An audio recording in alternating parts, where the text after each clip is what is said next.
Boa tarde, alunos. Tudo bem com vocês? Bem-vindos aí à nossa primeira videoaula do módulo 3 sobre a NR18. Meu nome é Rogério Teixeira Martins e eu sou professor do curso de Eletricista do Instituto Mix em Barbacena. Antes de mais nada, eu gostaria de fazer algumas observações aí sobre o ponto de vista do Instituto Mix, do professor e do aluno. Com relação ao ponto de vista do Instituto Mix, ficou decidido desde o primeiro dia da pandemia que nós devíamos buscar alternativa para que o aluno não perdesse a motivação relacionada ao curso, né, e considerando inclusive o peso desse investimento no orçamento de vocês. Hoje não está fácil realmente para ninguém. Nesse momento de crise que nós temos passado com relação à economia, vocês optaram por se profissionalizar, para que pudesse ter maior empregabilidade e estar dentro do mercado de trabalho. Então, o Instituto Mix, ele delegou a prerrogativa aos professores que arrumassem essa solução para os alunos, de forma que a gente pudesse compartilhar esse conteúdo sem ficar muito tempo afastado das aulas. Esse é o ponto de vista do Instituto Mix. Com relação ao ponto de vista dos professores, então, cada um buscou encontrar uma alternativa para poder atender a essa determinação do Instituto Mix. Então, cada um de nós, todos nós temos também as nossas dificuldades, os nossos contratempos, e, contudo, isso não justifica que a gente fique afastado do aluno. Então, o nosso objetivo foi realmente arrumar uma alternativa para poder atender a vocês aí com relação à profissionalização de vocês. Com relação aos alunos, a gente entende que todos têm dificuldade, cada um tem um problema, né? É sabido que realmente, como eu falei, a vida não é fácil para ninguém, mas isso não pode sobrepor as ações do Instituto Mix e dos professores, que estão buscando essas alternativas para levar conteúdo para vocês. Então, não adianta a gente tentar arrumar a solução e levar esse conteúdo para vocês, estender a mão para vocês, e se vocês não buscarem isso do outro lado aí. O que eu estou querendo dizer com isso? Bom, nós fizemos as nossas primeiras aulas presenciais do módulo 1 e do módulo 2, que foi Meio Ambiente e Primeiros Socorros, né? Foram aulas presenciais, chegamos a fazer uma prova, e logo depois da prova eu decidi que achava melhor que a gente fizesse mais um trabalho referente aos dois conteúdos, Meio Ambiente e Primeiros Socorros, para agregar mais valor na avaliação de vocês. E ficou decidido que esse trabalho seria entregue no dia 31 de março. Contudo, não houve o retorno às aulas até o dia 31 de março, que era pré-estabelecido. Então, na semana passada, após encerrar as aulas da NR35, eu disponibilizei uma prova para vocês, foi na quarta-feira passada, para que essa prova pudesse ser feita por vocês, com consulta ao material didático que tem aí, com consulta à internet, ou qualquer meio que vocês quisessem, e que me respondessem essa prova ainda até na segunda-feira, ou seja, foram 5 dias que vocês tiveram para fazer essa prova, né, com consulta, com o intuito de facilitar e de ajudar vocês, eu estendendo a mão para vocês. Pedi também que esse trabalho, que foi solicitado, esse trabalho foi solicitado no mês de maio, dia 17 de maio, ou seja, nós tivemos mais de um mês. Pedi que esse trabalho fosse encaminhado também para mim até quarta-feira, hoje. E até o momento, são 15h47, eu só recebi de um aluno, exclusivamente. Foi o do Bruno, que por sinal, parabenizo, o trabalho foi muito bem feito e vai ter sua valoração com relação a isso. Com relação às provas, gente, infelizmente, nós obtivemos apenas entre 50% ou 60% dos alunos. Estou falando entre 50% e 60%, que eu não lembro assim mesmo a quantidade de alunos, mas eu acredito que seja mais ou menos isso. Eu tive um retorno do João Carlos, um retorno dele com a prova, do Cristiano, do Matheus, do Bruno, o mesmo que entregou o trabalho, do Vanderlei e do Carlos. Quero dizer também que o último aluno que entrou para a turma foi o Marcilei, se manifestou dizendo que estava sem a apostila e que ia providenciar e depois responder à prova. Então eu continuo aguardando o retorno do Marcilei. Além disso, nós tivemos um trabalho, que esse eu não falei se ia ser valendo nota ou não, né, mas foi também um trabalho com o intuito de agregar conhecimento sobre o 5W1H. Mais uma vez, somente o Vanderlei e o Carlos se manifestaram. Os demais, nenhum se manifestou, nem para justificar. Nós vamos ter outra prova sobre a NR35. Entretanto, os alunos que fizeram a prova e o trabalho, que já me entregaram, vão também poder participar dessa prova e vão ter as notas somadas para a avaliação. Quem não fez, infelizmente, eu não posso fazer mais nada, porque eu não posso ajudar a uns em detrimento dos outros. Ou seja, quem perdeu um tempinho aí para poder, se organizou para poder fazer essa avaliação, perdeu um tempinho aí para poder me encaminhar isso, demonstrou total interesse. Então, eles vão ser beneficiados com relação a isso. Os demais que não foram, eu vou dar, sim, outra prova, tá? Mas nós vamos contar somente uma avaliação para eles. Então, não adianta eu querer estender a mão para vocês, ajudar vocês, se vocês não querem ajuda. Né? Eu fiquei triste, estou triste, porque eu tenho me esforçado ao máximo para levar conteúdo para vocês de uma maneira simples, né? E de maneiras que seja compreensível para vocês, e eu não tenho obtido retorno. Ninguém se manifesta se a videoaula está ruim, se está boa, né? Porque a gente sabe que a aula presencial ela é mais bem aproveitada, mas nós não estamos em condições em função dessa pandemia, né? E de certa forma, esse método EAD, que é a educação à distância, ele tem sido muito usado no Brasil, em várias universidades e faculdades, até mesmo de ensino de pós-graduação, mestrado, e tem dado bons resultados nisso. Mas esses resultados dependem muito mais do próprio aluno do que do professor. Né? Quando a gente joga o conteúdo na rede e que o aluno busca e tenta assimilar esse conteúdo, aí sim nós temos um bom resultado. Então, eu não tenho sentido isso por parte de vocês. Mas quero deixar claro para vocês que eu estou aqui à disposição de todos para poder ainda estender a mão e poder ajudar vocês, né? E ajudar a valorizar o investimento de vocês. Tá ok? Vamos tocar a bola para frente e vamos seguindo com a aula aí. Agora nós vamos fazer um apanhado geral sobre o conteúdo da NR18 que nós vamos trabalhar aí nas próximas aulas. Então nós vamos ter uma breve introdução. Depois vamos falar sobre a legislação, dentro desse conteúdo, sobre a responsabilidade civil, dano material, responsabilidade criminal, dano físico, obrigação, responsabilidade solidária. Depois vamos falar sobre a NR4, que são os serviços especializados em engenharia de segurança e em medicina do trabalho. Sobre a NR5, CIPA, Comissão Interna de Prevenção de Acidentes. Então vamos falar sobre os tipos de CIPA. A grande maioria já deve ter conhecimento a respeito do tema. Vamos falar sobre a NR6, que são os EPIs, Equipamentos de Proteção Individual. Já falamos sobre eles na aula anterior. E vamos ver agora nesse tópico, quanto ao EPI, o que cabe ao empregador, o que cabe ao empregado, a certificação dos EPIs, os tipos de EPIs, capacete, óculos, escudos e máscaras, protetores auriculares, respiradores, aventais, luvas, calçados, conjunto, que são as roupas, né? Cinto tipo paraquedista e cinto tipo abdominal e trava-quedas. Na NR9 nós vamos falar sobre o PPRA, que é o Programa de Prevenção de Riscos Ambientais. Já falamos sobre algo a respeito nas aulas anteriores, mas mais voltado com o PDCA e o 5W1H. E agora nesse tema vamos tratar dos riscos químicos, físicos, biológicos, ergonômicos e de acidentes.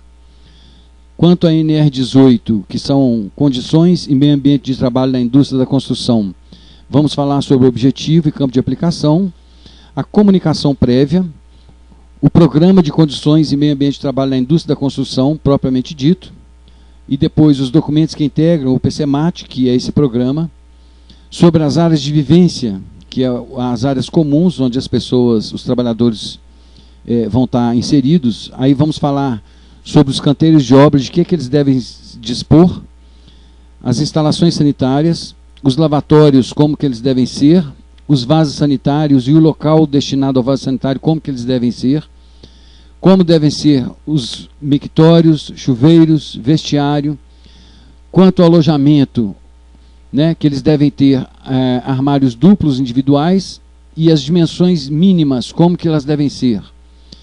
Sobre o local para refeições, como devem ser esses locais, vamos falar sobre cozinha, lavanderia, área de lazer, demolição, escavações, fundações e desmonte de rochas, carpintaria, as disposições sobre a serra circular, as armações de aço, as estruturas de concreto, as estruturas metálicas, as operações de soldagem e corte a quente, sobre escadas, rampas e passarelas, onde é proibido e por que é proibido a escada de mão, as medidas de proteção contra quedas de altura, ainda assim, quando constituídas de anteparos rígidos e sistemas de guarda-corpo e rodapé, como que devem ser os requisitos, a movimentação e transporte de materiais e pessoas, as torres de elevadores e como elas devem ser, as rampas, os elevadores de transporte de materiais e como que eles devem se dispor, os elevadores de passageiros e de que eles devem se dispor,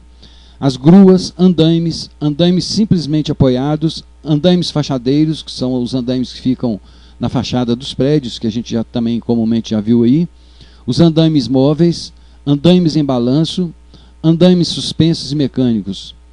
Os cabos utilizados nos guinchos, tipo catraca dos andaimes suspensos, como que eles devem ser? Os andaimes suspensos motorizados. O que se deve observar e quais dispositivos na utilização de andaimes suspensos motorizados?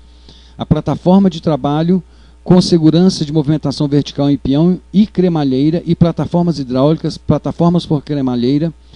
As plataformas por cremalheira, elas devem dispor dos seguintes dispositivos: caldeira suspensa, de como que ela deve se dispor, os cabos de aço, alvenarias, revestimentos e acabamentos, serviços em telhados, serviços em flutuantes, locais confinados, instalações elétricas. As instalações elétricas provisórias de um canteiro de obras devem ser constituídas de quê? As máquinas, equipamentos e ferramentas diversas, né? As máquinas e os equipamentos devem ter dispositivo de acionamento e parada localizado, de modo que, como funciona isso? Nas operações com equipamentos pesados, devem ser observadas as seguintes medidas de segurança. Quais são elas? Equipamento de proteção individual, EPI, armazenagem e estocagem de materiais, transporte de trabalhadores em veículos automotores, proteção contra incêndio, sinalização de segurança. O canteiro de obras deve ser sinalizado com o objetivo de... Qual o objetivo de sinalizar no canteiro de obras? Treinamentos. O treinamento admissional deve ter carga horária mínima de 6 horas, ser ministrado dentro do horário de trabalho, antes do trabalhador iniciar suas atividades, e deve constar de que? Isso aí também nós já vimos alguma coisa na aula passada, no módulo anterior. O treinamento periódico deve ser ministrado por quem e como. Também já vimos isso. Ordem e limpeza. Tapumes e galerias. Acidente fatal. Em caso de acidente fatal, é obrigatória a adoção das seguintes medidas. Quais são elas? Dados estatísticos, Comissão Interna de Prevenção de Acidentes, a CIPA nas empresas da indústria da construção, comitês permanentes sobre condições e meio ambiente de trabalho na indústria da construção. Quais são as atribuições da CPN? São atribuições dos comitês regionais, as CPRs, recomendações técnicas e procedimentos, que são as RTs P2, as disposições gerais, quanto às máquinas, equipamentos e ferramentas diversas, quanto à escavação, fundação e desmonte de rochas, quanto às estruturas de concreto, quanto às escadas, quanto à movimentação e transporte de materiais e pessoas, quanto às estruturas metálicas, disposições finais. Depois, para fins de aplicação dessa norma, são considerados trabalhadores habilitados aqueles que comprovem perante o empregador e a inspeção do trabalho uma das seguintes condições. Nós vamos ver quais são. Para fins de aplicação dessa norma, são considerados trabalhadores qualificados aqueles que comprovem perante o empregador e a inspeção do trabalho uma das seguintes condições: disposições transitórias, glossário e alguns anexos. Esses anexos são a ficha de acidente de trabalho e o resumo estatístico anual. Então vamos dar início aí a essa videoaula. Conforme foram as aulas dos módulos anteriores, esse módulo também não vai ser diferente.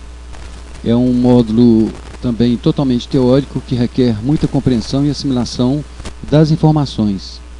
Como vocês têm aí a apostila em mãos, vocês podem acompanhar por aí. Nós vamos fazendo a leitura aqui e passando as explicações que forem necessárias.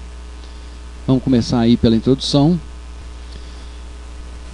A NR 18 estabelece condições e meio ambiente de trabalho nas indústrias da construção.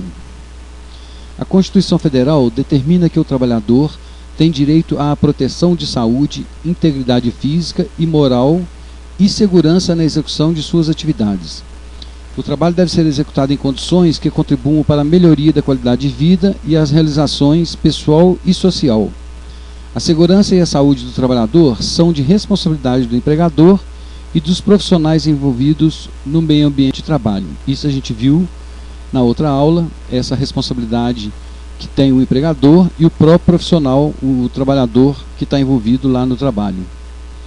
Temos como objetivo levar a seu conhecimento algumas regras e procedimentos de segurança constantes da NR 18, norma regulamentadora específica para a construção civil, na certeza de que, se adotados, contribuirão para a redução de acidentes e perdas impossíveis de serem recuperadas, como a vida de um ser humano, pai, filho, irmão, esposo e etc. Legislação. Sobre a responsabilidade civil, é obrigação de reparar dano causado a outrem. Apresenta-se como relação obrigacional cujo objetivo é prestação de ressarcimento. Decorre de fato ilícito praticado pelo agente responsável ou por pessoa por quem ele respondeu ou de simples imposição legal. Então, aquele que acha que não tem responsabilidade perante o trabalhador, tem sim, né, e ele pode ser responsabilizado civilmente. Dano material ou ressarcimento. O Código Civil. Artigos 186, 187 e 927. Aquele que, por ação ou omissão voluntária, negligência ou imprudência, violar o direito ou causar prejuízo a outrem, fica obrigado a reparar o dano. É o mesmo caso, ele vai ser responsabilizado. E quanto à responsabilidade criminal, também é o mesmo caso, né? Consiste na existência de pressupostos psíquicos pelos quais alguém é chamado a responder plenamente pelo crime que praticou. É a obrigação que alguém tem de arcar com as consequências jurídicas do crime. Também não é preciso falar muito, já está bem implícito aí no texto. Dano físico, obrigação penal.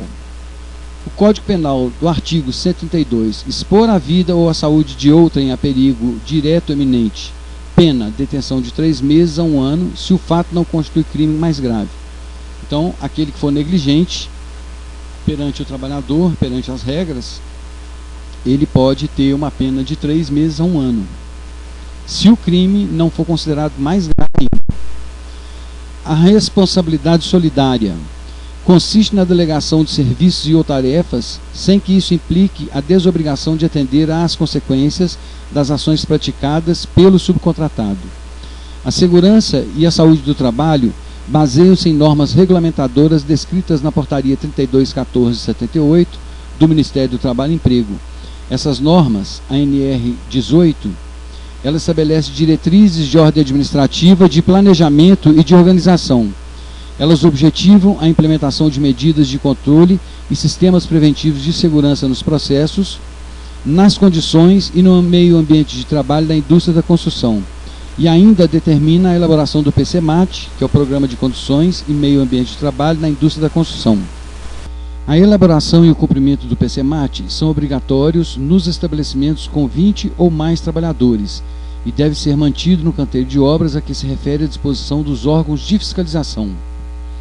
As empresas que possuem menos de 20 trabalhadores ficam obrigadas a elaborar o PPRA, que é o Programa de Prevenção de Riscos Ambientais. Este documento deve contemplar os aspectos dessa norma, recomendações e práticas de segurança e as exigências contidas em outras normas da portaria. Então nós vimos aqui que estabelecimentos com 20 ou mais trabalhadores têm que trabalhar com o PCMAT, obrigatoriamente. E as empresas que têm menos de 20 trabalhadores ficam obrigadas a elaborar o PPRA. As principais normas são a NR4, primeiramente, que são os serviços especializados em engenharia de segurança e em medicina do trabalho.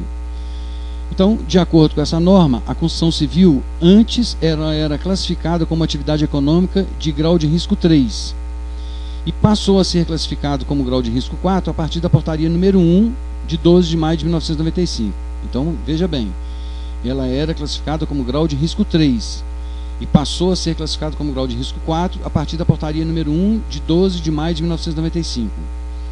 Depois veio a portaria número 169 de 14 de julho de 2006, que suspendeu o prazo de entrada em vigor da portaria número 1 de 1995.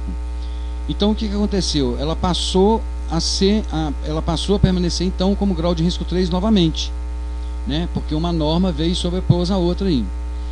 Depois a norma NR4 teve a sua redação alterada pela portaria 17 de 2007, de 1 de 8 de 2007, com relação ao SESMIT, que possibilita a formação de SESMIT comum para empregados contratados desde que previsto em concessão de acordo coletivo de trabalho. Então eu deixei aqui um link para a gente poder verificar na íntegra aí essas portarias aí citadas. Depois vem a norma NR5, que fala sobre a CIPA, Comunicação Interna de Prevenção de Acidentes. A Comissão Interna de Prevenção de Acidentes, a CIPA, ela visa a segurança e a saúde do trabalhador no seu ambiente de serviço.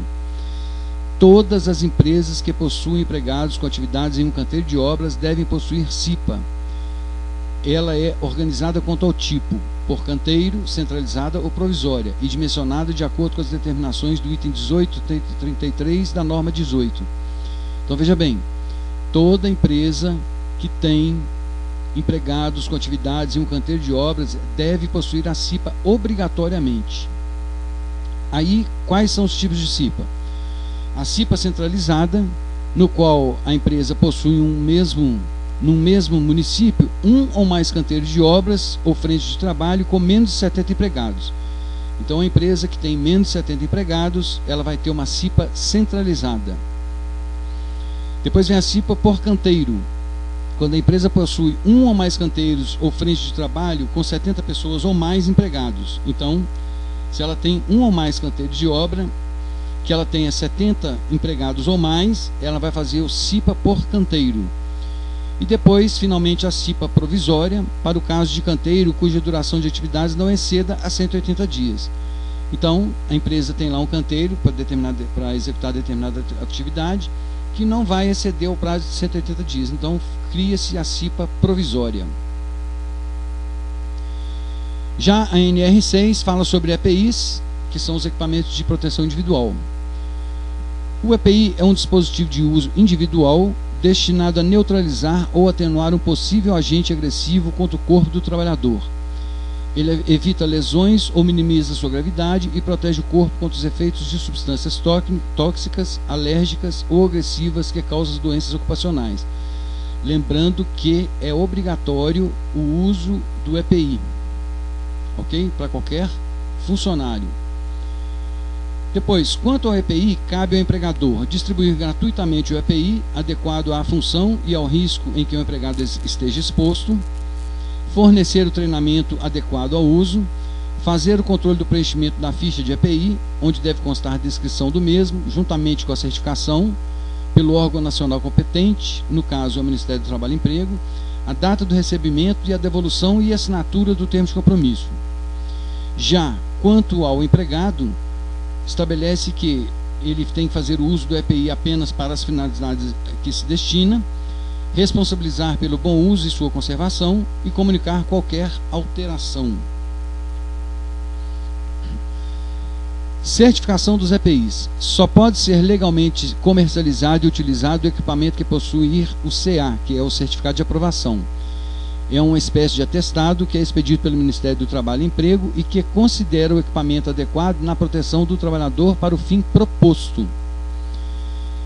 Então, quais são os tipos de EPIs? Nós já vimos isso e vamos relembrar aqui. Os capacetes, que é um dispositivo básico de segurança em qualquer obra. O casco é feito de material plástico, rígido, de alta resistência à penetração e ao impacto. Tem o desenho para rebater o material em queda para o lado e evita lesões no pescoço do trabalhador. É utilizado com suspensão, que permite um ajuste mais exato à cabeça e amortece os impactos, conforme a figura ao lado. Depois, os óculos são especificados de acordo com o tipo de risco. Então, um tipo de risco, um tipo de óculos para materiais sólidos perfurantes, outro para poeiras e suspensão, outro para materiais químicos, radiação e serviço de solda ou corte a quente com maçarico. Neste último caso, devem ser usadas lentes especiais. Isso porque para evitar a queima da retina e você ter uma cegueira precoce. Escudos e máscaras protegem os olhos e o rosto contra fagulhas incandescentes e raios ultravioletas em serviço de soldagem. As máscaras diferem dos escudos por não ocuparem nenhuma mão do trabalhador. As lentes variam de acordo com a intensidade da radiação. Os protetores faciais também asseguram proteção contra a projeção de partículas, mas proporcionam visão panorâmica ao usuário. Então, o que diferencia a máscara do escudo é porque a máscara ela não ocupa nenhuma mão do trabalhador. Depois, protetores auriculares, eles podem ser em conchas e abafadores. Então, eles protegem os ouvidos em ambientes onde o ruído está acima dos limites de tolerância, ou seja, acima de 85 decibéis, para 8 horas de exposição. Pode ser tipo abafador, concha ou de inserção, que são reutilizáveis, pode ser de espuma ou silicone. Então, está claro aí, está trabalhando em ambiente onde o ruído é acima de 85 decibéis, protetores auriculares, também para evitar a surdez precoce. Respiradores, assegura o funcionamento do aparelho respiratório contra gases, poeiras e vapores. Os respiradores podem ser do tipo manutenção, onde substitui o filtro, e sem manutenção, que é descartável. Podem também ser semifaciais, que abrangem nariz e boca, ou faciais, que abrangem nariz, boca e olhos.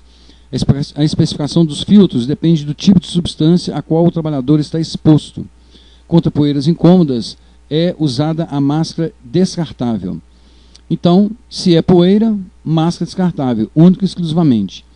Agora, se está trabalhando com produtos químicos, então nesse caso você pode usar o respirador com manutenção, onde aquele que você substitui o filtro, ou sem manutenção, aquele que é descartável. Tá ok? E o filtro depende muito do tipo de material, de gás ou produto químico que você vai estar trabalhando com ele. Os aventais protegem o tórax, o abdômen e parte dos membros inferiores do trabalhador. Os aventais podem ser de raspa de couro, para soldagem ou corte a quente, ou de PVC contra produtos químicos e derivados de petróleo. Então, por que a gente não pode usar um avental de raspa de couro quando se está usando produtos químicos? Porque o avental de raspa de couro ele tem o problema da absorção. E uma vez cai o produto químico no avental, ele vai absorver esse produto. E certamente esse produto pode chegar na sua pele te causando aí problemas de intoxicação, queimadura ou qualquer outra coisa. Então, é sabido, se é produto químico, é avental de PVC. Fora isso, você vai usar o de raspa de couro quando você estiver trabalhando com soldagem para evitar também a queima do corpo. Depois, luvas, é o equipamento com maior diversidade de especificações e elas podem ser de raspa de couro, que utiliza-se na soldagem ou corte a quente. PVC sem forro, permite maior mobilidade que a versão forrada. De borrachas, são utilizadas em serviços elétricos, divididos em 5 classes, de acordo com a voltagem. E algodão, para redução de atritos e facilidade em atividades em que seja necessário o tato. Então, no caso aí das luvas, a de borracha, ela que é mais complicada, porque ela é dividida em 5 classes, mas vamos citar 2 aqui, no nosso caso aqui, que a gente vai poder trabalhar. Vai trabalhar com baixa tensão, ou seja, 110 ou 220. Você vai usar uma luva de borracha que traga segurança para você, a proteção de a voltagem entre 110 e 220 volts. Se você vai trabalhar com alta tensão, ou linha viva, seja lá como for, você vai usar uma luva de borracha que vai atender a uma tensão mais elevada para te trazer a segurança. Depois nós temos os calçados, que podem ser botas ou sapatos. As botas feitas de PVC e com solado antiderrapante são usados em locais úmidos ou inundados. Os sapatos são de uso permanente na obra. Então, está trabalhando na obra, é sapato ou a botinha comum lá, né? Agora, se você está trabalhando em um local com muita umidade ou com que tem inundação, alguma coisa assim, aí sim você vai usar a bota de PVC. Os conjuntos. Conjunto de segurança formado por calça e jaleco para proteção do tronco e dos membros superiores e inferiores contra agentes térmicos e físicos. Então, muita gente acha que o conjunto, né, a calça e a camisa, faz parte do uniforme da empresa, mas não é não. Ela pode ser também fazer parte do uniforme da empresa, mas ela é um EPI obrigatório, exatamente para fazer a proteção do tronco ou dos membros. O cinto de paraquedista, para trabalhos em altura superior a 2 metros, é obrigatório o uso de cinto de segurança tipo paraquedista. Deverá estar ancorado em uma estrutura capaz de resistir ao impacto do peso do corpo do usuário. Então, por exemplo, você vai trabalhar lá andaimes, essas coisas assim, você vai usar esse tipo de cinto e vai ancorar ele no próprio andaime para evitar a sua queda. Você vai passar o mosquetão lá, travar ele no andaime. Se ocorrer alguma coisa, você vai estar preso e seguro em função do cinto. Depois nós temos o cinto tipo abdominal, que somente deve ser utilizado em serviço de eletricidade e em situações em que funcione como limitador de movimentação. São feitos de couro ou nylon, possuem argolas que se engancham em um cabo preso à estrutura da construção ou do poste. O cinto de segurança limitador de espaço tem como função reduzir a área de atuação do usuário e não substitui o cinturão paraquedas.